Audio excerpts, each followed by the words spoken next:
नमस्कार, मी प्रमिला झावरे. तर आपण प्रत्येक वेळेस कांदा पोहे खातो, बटाटा पोहे खातो. तर आज मी मस्तपैकी जरा थोडीशी वेगळी पद्धतीने पोहे बनवते. तर वेगळी पद्धत म्हणजे काय, तर मी आज ककडी वापरणार आहे पोह्यामध्ये. तर ही ककडी स्वच्छ धुवून घेतलेली आहे. याची साल काढून किसून घेणार आहे.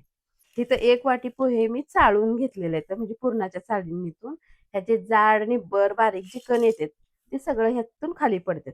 तिथं थोडीशी कोथिंबीर घेतली आहे, 1 चमचाभर साखर घेतली आहे, 1 वाटी थोड्याशा शेंगा घेतल्या त्या. इथे हिरवी मिरची मी स्वच्छ धुवून कट करून घेतली आहे. 1 मोठा कांदा घेतलाय, कढीपत्ता घेतलाय. तर अगोदर आपण सुरुवातीला काय करूया, तर पोहे धुवून घेऊया. तर पोहे धुवून घेताना आपण थोडंसं पाणी ठेवतो.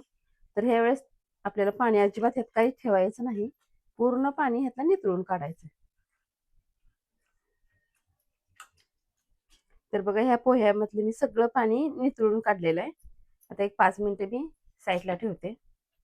जी आपण आता ककडी घेतलेली आहे, त्या ककडीची साल काढून घ्यायची. मग आता ह्याची मी साल काढून घेणार आहे.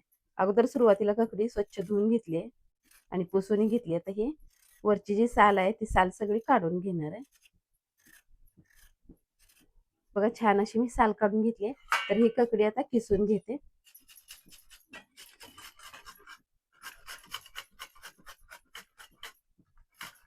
तर बघा ही तर छान अशी मी ककडी किसून घेतली आहे आणि ही पण ओलसर असते, ह्यात पाणी असते, म्हणून मी पोह्यामध्ये अजिबात पाणी ठेवलं नाही. तर ही मी मोठ्या किसणीने किसून घेतली. जे आपण पोहे भिजत ठेवलेलं त्या पोह्यावरती ही ककडी मी टाकून घेते. म्हणजे ह्यातलं जे थोडंसं पाणी असेल ओलसरपणा, ते पण या पोह्यामध्ये छान असं मिक्स होतंय.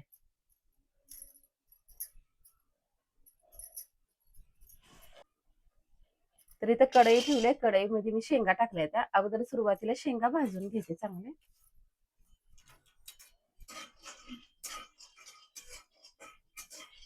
तर बघा शेंगा छान अशा भाजलेल्या त्या.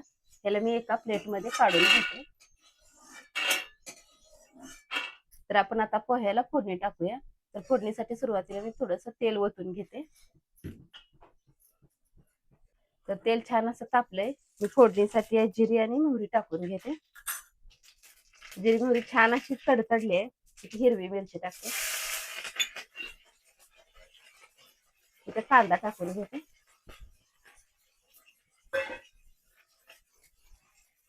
इथे घेतलाय कढीपत्ता. तर आता कांदा, कढीपत्ता, मिरची छान अशी तेलामध्ये तळून घेते.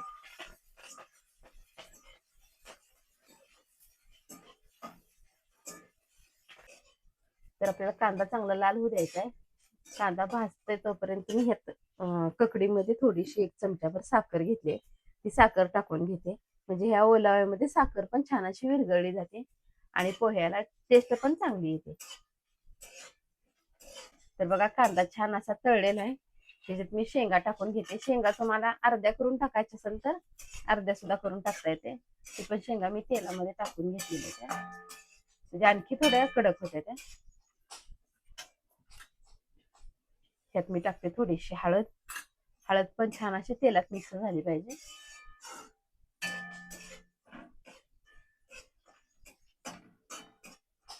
तर जे आपण ही पोहे घेतलेले आहेत ते सगळं पोहे मी टाकून घेते. त्या सुट्ट सुट्ट करून टाकते.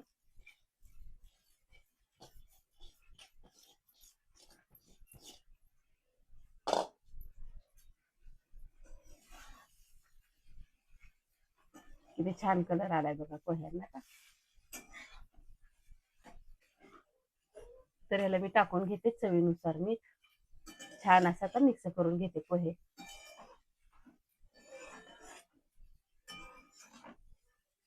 तर बघा किती छान असा कलर आलेला आहे पोह्याला. तर थोडीशी वरून बारीक चिरलेली कोथिंबीर टाकली. तर बघा पोह्याला कलर पण मस्त आलाय आणि पोहे खायलाही एकदम टेस्टी आणि छान असं लागतंय. तर ह्याला आता एका प्लेटमध्ये मी काढून घेते.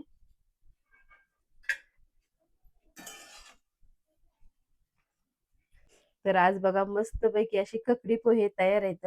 तुम्ही कधी असं ककडी पोहे केले नसतील, बनवले नसतील, तर एकदा बनवून बघा. माझा व्हिडिओ आवडला तर नक्कीच एक लाईक करा. चॅनलला सबस्क्राईब केलं नसेल तर चॅनलला सबस्क्राईब करून घ्या.